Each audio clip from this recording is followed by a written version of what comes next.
And how Yeah. are you feeling? I noticed, thank you for filling up the form. And you Hmm. said to me that you're here to help with internal changes. Hmm. Hmm. So, meaning what? Feelings? Um, yeah. I think I've wanted to, like, one of the areas where I feel a bit stuck is figuring out exactly where I want to put my efforts from a professional standpoint, um, and feeling like it's somehow related to this project that I'm working on called Meta Story, which conceptually is to create audio journeys for people, but developing a clear vision for that and then using that clear vision to manifest it into the world is where I feel I've kind of been somewhat stuck, and stuck because there's like the idea that, like, I have an existing partner that I'm working on a project with. It's kind of difficult. It's been difficult to like make the stars align, to actually commit myself to it. And so it's kind of led to this feeling of like frustration every day where I'm not working on the thing that I feel called to work on. And so, yeah, I have a kid on the way. And so I'm thinking, like, what would be the thing that helps me get there? And then there's also probably a deep fear of not ever, you know, doing it, like never making the leap, and then, feeling regret later in life. So yeah, those are some of the like themes that run through my mind on a day-to-day basis. Loads of Yeah, yeah, themes going talking on there. voices. Hmm. Wow, that does sound like a lot, and I'm going to have to unpick that a little bit. Hmm. But just hearing you talk there with all the different things, I can imagine. I am. It sounds scattered and all over the place. So, is that how you're feeling, Mike? Uh, yeah, kind of like, fearful of not, uh, giving myself the opportunity to pursue something that I think is my, like life's work. Like, I suppose it's almost like it's like future regret for for a decision I haven't made yet. Um, yeah, yeah, if that Yeah. makes sense. So, okay. So let me just unpick it a little bit so I'm absolutely sure. So you, first of all, I don't even know what meta story is. It's an audio Hmm. journey, but you're not. Did you say you're not sure how to put it out in the world? Do you mean what vehicle? Yeah, yeah, like kind of thinking, do I want to be, I don't know, like do I want to think of myself as creating, individual works like content, like art, or uh, or more my history, which has been more like operationally focused. So it's kind of like a identity crisis to some extent, is, thinking about that perspective. Um, yeah. Okay, and this partner in another project, is that the old way of working? I'm just going to dumb it down so it's simple for me. Yeah. Hmm. Hmm. It's and is that something that occupies all your work time? This project you're with the other partner Yeah. with. Yeah. So there's no time to have them both going along at the same time. There is. There certainly is. Yeah, a part of it too is like having a bit of frustration with myself as to, um, not knowing what it looks like, uh, and so that kind of frustrates me a lot. Um, yeah, like not knowing precisely what the company and project, looks like. Um, and then that kind of trickles down to like thinking about who I am and what I'm good at. And there's probably a feeling of there's this idea that people should develop a sense of expertise as they progress in life, and that I don't feel strongly that I'm progressing in any one area of expertise. And so it's like probably some fear behind that as well, like not developing hard skills or areas. It's kind of been like a jack of all trades as an entrepreneur, which maybe just is part of the territory. I think it maybe is. Yeah. So that's one thing that you sound like you're pretty hard on yourself. I don't know. Yeah, that may be true too. That may be true. So who's that inside your head giving you the verbal beating there? That's a good question. It feels like a encouraging force, like a push in a direction, as opposed to being condescending. I don't feel self-hatred or angry at myself. It's more like, come on, let's go, let's do this, that kind of feeling. But then I'm like, okay, what do I do? And then I kind of clash with that. Yeah, I feel in my head a lot. So, trying to get in touch with my emotional side of things, where emotional state is something I've been trying to do more. I believe, strongly in that. So can I ask how you've been doing that? Meditation helps. Some breath work occasionally helps. I saw a therapist in person, who was helpful in, actually, like I feel growing up, I had a childhood where there wasn't a lot of anger. There probably was too little. It was too docile. And so anger is an unfamiliar emotion for me. So if I experience it around, then I have a tendency to like clamp up and feel no emotion at all. So I'm kind of like a 1 or a 10, instead of having a healthy spectrum of that emotion. So I find that when I can experience emotions that like come and go in the middle ranges, it's actually a healthy, fulfilling kind of part about being human. And so, trying to lean in and feel emotions on like a 3 to 5 scale instead of being binary. I tend to feel it leads to more insight, more creative energy that flows through me. It feels kind of void and empty when I think all the time, and when I overanalyze things and don't have a emotional side of my life. If it goes on for like weeks at a time, I can feel I'm just not creative, not as creative thinking as I can be. So that kind of leads, that kind of like starts to drag me down like a depressive slope if I'm not experiencing creativity and emotions. So yeah. Okay, I'm trying to grasp what's going on here, because it sounded a little bit, when you were explaining that to me, like when I'm not emotionally attached, it sounded a little bit as if you can be up there in your head for a little while before you catch yourself that that's what you're doing. Mm-hmm. Is that how it goes? Yeah, I think so. So what happens, like right now, for instance, if you were to put your consciousness in your belly?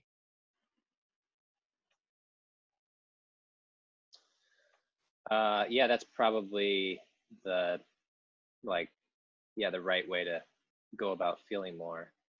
No, you're answering me with your head yeah, again. I don't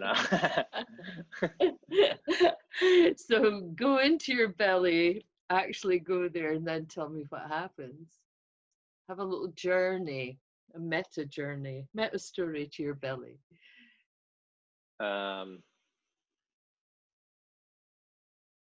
Yeah, I don't know. I feel aware of it, but it feels quite still and settled. Yeah, my belly feels like that too.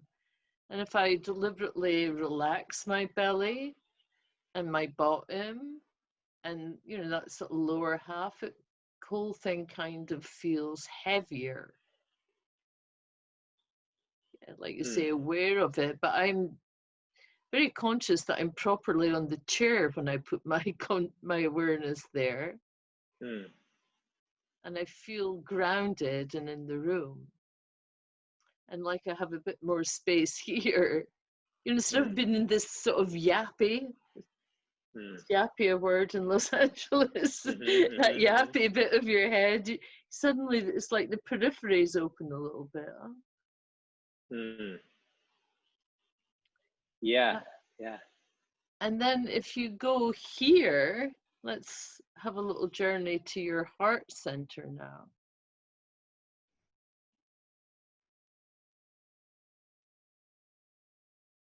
What happened there?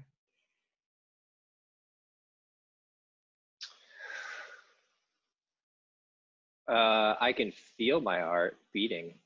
I feel aware of it. Nothing particular arises as far as a emotion, just kind of an awareness of the beating. So if you were to just for a second, let's close our eyes and drop our awareness and our consciousness right into the heart center. You can sort of imagine a temple of your own wisdom right there in your heart.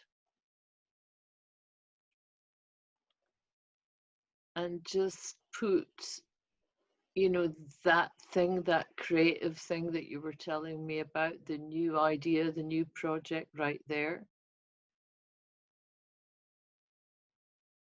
And see what that brings up.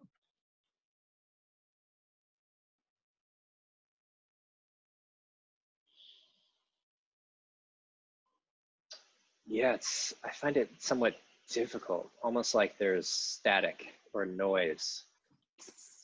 Yeah. And what could that noise be? To-do lists, largely. Yeah. I mean, because like that'd be the fears and the tasks and the have to and the should do's and all that stuff.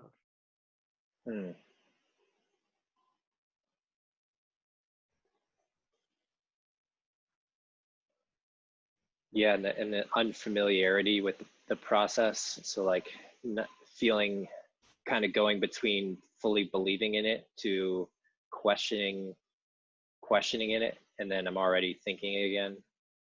So it's like a retreat back to thinking over and over again. But there was no comfort there with that one in the heart.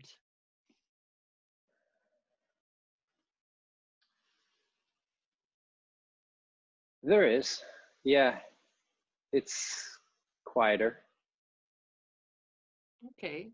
So if you were to ask in your heart center, just a very simple question, what do I need right now?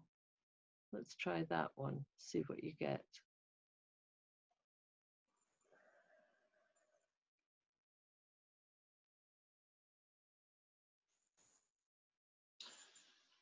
I mean, like self-love, I guess, comes through.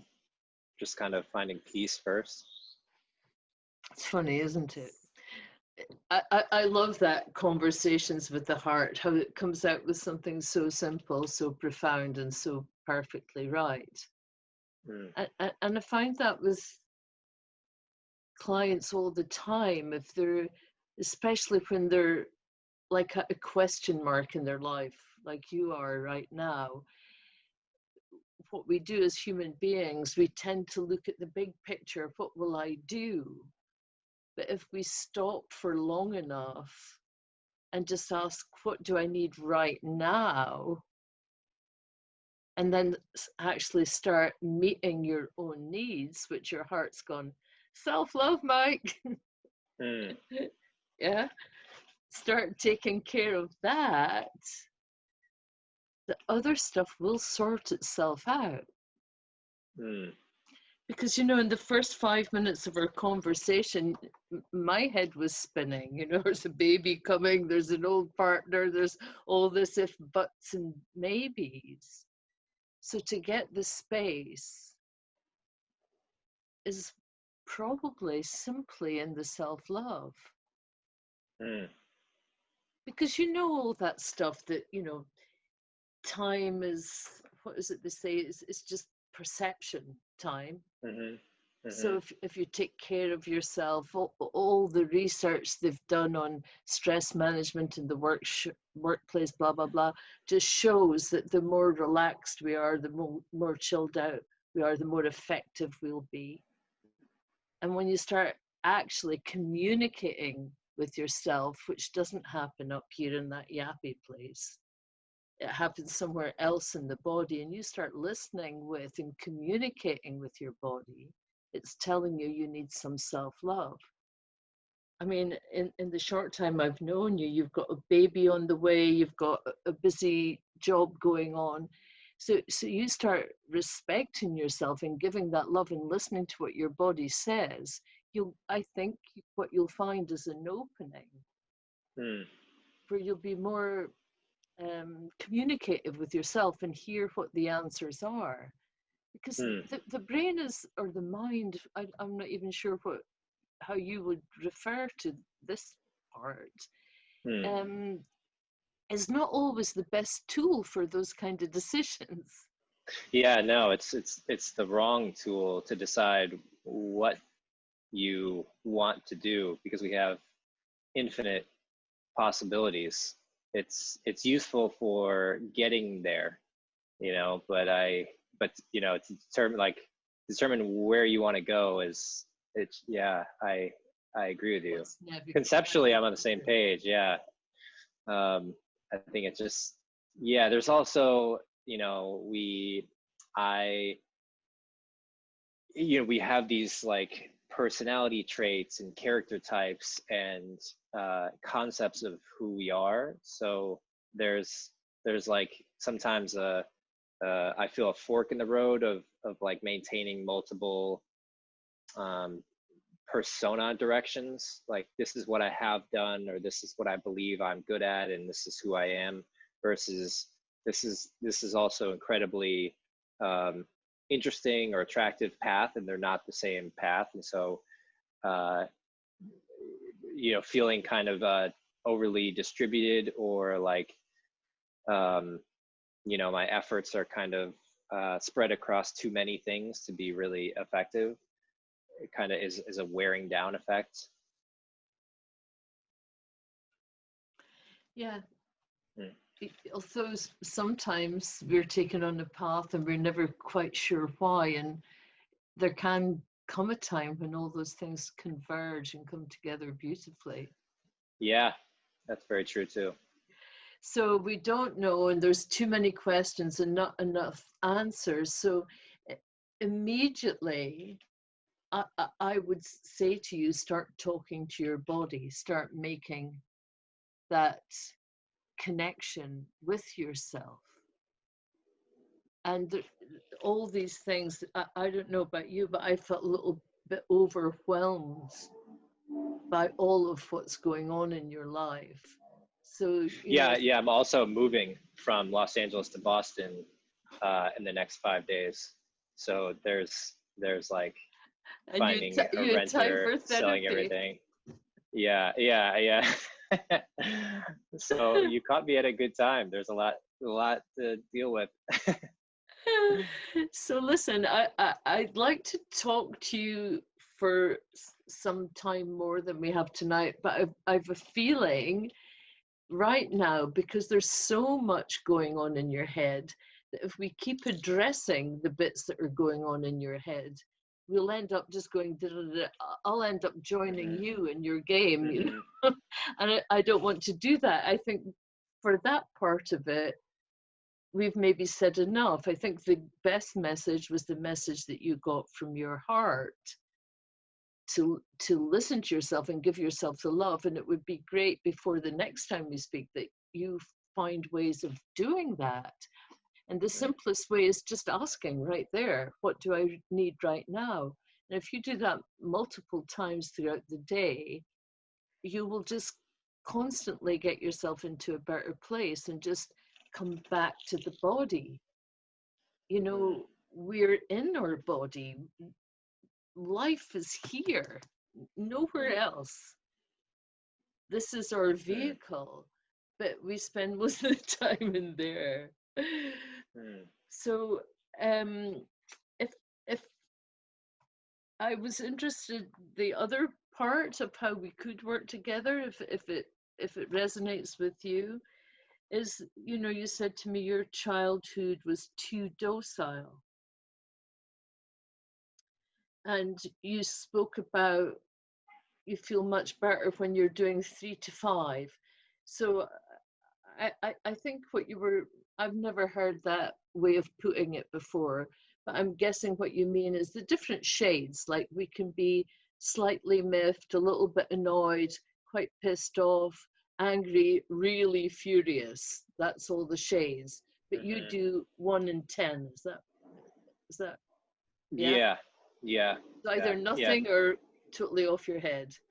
yeah. And even totally off my head is very rare, and it's almost like it has to accumulate quite a bit, and then it just kind of, I go from like not feeling anything to feeling like I want to break something or like punch a refrigerator. And so, yeah, that doesn't feel great. It feels like a healthy relationship with those emotions, anger, grief, you know, those sorts of, not negative, but challenging The ones emotions. we're not supposed to feel. I mean, we all got that Yeah. stereotypical. It's funny that you're in Los Angeles and saying that to me, because I'm here in the northeast of Scotland. I always say it's not like we're from Los Angeles. We don't show our feelings. But I guess it's the same the world over. There, you know, you're in the family and it's not okay to be angry. We don't do anger in this family. So you've got like a little stain in your energy field, if you like, that says it's not okay to be angry. So you hold it in and hold it in and hold it in till it, on occasion. Yeah, that's probably true. And it's hard for me to know if it's something that I'm holding in or it's just passing through me and I'm not affected by it, if that makes sense. Yeah. But the thing is, if other people in the world can do it, Mike, so can you. So, I mean, I had a wonderful friend here when my daughter's 26 now, but when her kids were small, she was Irish. She'd bright red hair, red lipstick, and a bust that you could drink a cup of tea off of. And she was a proper, you know, she drove in a Range Rover with her shirt with the collar turned up and her pearls. And I went to the local supermarket with her one day, and the assistant was a little bit cheeky to her. And I'll never forget what my friend said and how she said it to this woman. She went with her bust and she said, "I'll have you know, madam." And she just scolded her like that from that place. And I remember thinking, wow, I wish I could do like that. Really? That was your thought, huh? Yes, because she wasn't aggressive. It wasn't wrong. She was absolutely correct. You know, they say there's nothing wrong with anger. It's being angry with the right person in the right moment. It's not Yeah. the emotion. Yeah. It's because what we do sometimes is we take our anger out in the wrong person, or we should have said something, then we didn't, then we get all angry with ourselves later and it's all inside us. And I realize that some of that's going on with you, but on the periphery of your consciousness, you're not entirely aware of it. But you know, you're nodding your head, you kind of get what I'm saying. So what I used to do was copy people like that, people who could do it better, and it becomes, it's very stilted and artificial at first. Mm. But you can learn, and you Yeah. can learn these little signs within yourself. There will be signs when you're angry. Yeah. Yeah. I struggle with anger in particular, knowing I almost feel I have like I can feel it coming on and then I can just let it go, or I can decide to feel it. And it's this strange, uh, like, decision that I, I feel is somewhat unique. I don't know if I'm right in that, but if I start to feel angry, I can just say, well, this person clearly must have, some other issues going on and they're not angry at me. I don't take it personally. And so I can just let it go. But I can do that all the time. And so I just don't feel angry at people, or, life. Like if it's in a traffic jam, it's like, well, being angry isn't going to help. Why be angry? And so I just let that go. And so I just don't feel it, and I can decide to feel it, but then I think to myself, how is that helping me? It's kind of like, why hit your head on a wall if you don't have to? Whereas other people, it just kind of comes up, for them, and it's more difficult to just let it go. So I don't know. I don't know. That's also true with other emotions, where it's this strange feeling of having autonomy over feeling the emotions. And so in some ways it feels just, not genuine to myself. It's almost like, okay, I can decide to feel happy here, or I can decide to feel jealousy or grief or sadness or anger or whatever it is, but I can also just decide not feel that. And so there's this strange feeling of like having too much control. I don't know if that's something you've heard before, Well, or I know I've never met anyone like you in my I don't life know. before. You're the Really? first. Oh, that's not something that's good to hear. I think some people would pay for your trick. Really? I don't know. Be careful what you wish for. No, I don't know. I don't know that I would, but I'm sure, because I often hear people say the opposite, like they wish that they could flatline through life. Their emotions are too much like this, and they'd Mm. rather it went like that. Mm-hmm. So, I don't know how you would feel about us doing a little bit of regression work where we could go back to some of those times where you just felt that well, I don't know if you felt, I don't know if it was your choice, but you said too docile was the words that you used to me. So what I'd like to pick at that, to be honest, and see what came up. Mm-hmm. What was going on?